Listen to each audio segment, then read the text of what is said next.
Fear, terror, anxiety. The only way to escape these strong feelings caused by a bad dream is to wake up. But what if you don't? Ripped from the headlines on this episode of Cool Stuff, Strange Things. 1, 2, Freddy's coming for you.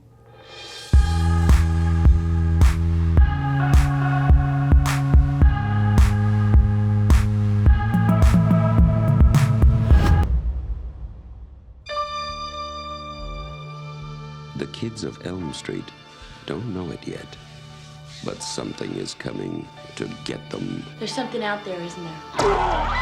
The real-life horror that inspired the 80s slasher film A Nightmare on Elm Street began far, far from your local tree-lined Elm Street. It began on the killing fields of Cambodia, where refugees could escape the regime's atrocities by fleeing to America. In 1981, just 3 years prior to A Nightmare on Elm Street's release, 18 healthy young Hmong refugees mysteriously died in their sleep. They were said to be haunted by their nightmares, desperately trying to stay awake, but eventually exhaustion would set in and their eyes would shut, never to open again.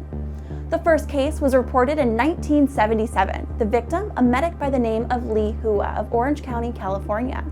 A social worker who knew him told the LA Times that she was shocked to hear of his passing, as he was in great physical condition and very health conscious. The perplexing morbidity of these cases caught the media's attention, became a cultural concern for the Hmong, and bewildered the medical community.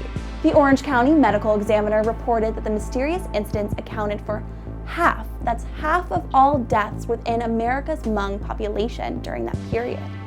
This means that Hmong men were more likely to die of this night terror than a car accident, homicide, or disease. As it turned out, although they seemed particularly susceptible, the Hmong refugees weren't the only ones suffering from this phenomena. Healthy Asian men worldwide, ages 20 to 45, were suddenly dying in their sleep. Between the late 1970s to the mid-80s, 110 similar deaths were reported. However, no definite cause emerged. The Hmong themselves believe in a nightmare demon called Da Cho.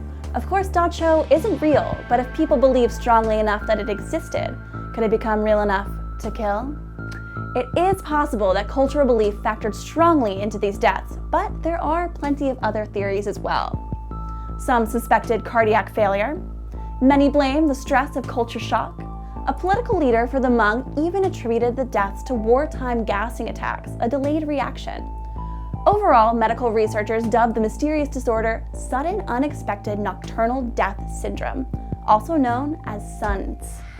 Now, nightmares don't really have anything to do with SUNS. It occurs during sleep because that's when the heart naturally slows.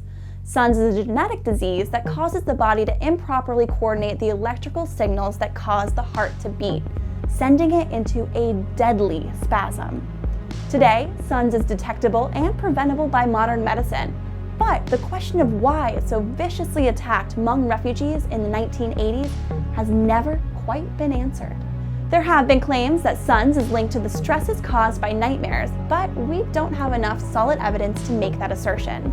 The dream world is uncharted territory. Dr. Ernest Hartman, one of the world's foremost researchers on dreaming, has published many books and papers on the topic of nightmares. His work has indicated that the most common theme of a nightmare is being chased. But do you ever notice that when you're being chased, you rarely, if ever, get caught? Or if you're falling, you immediately jolt up right before that point of impact?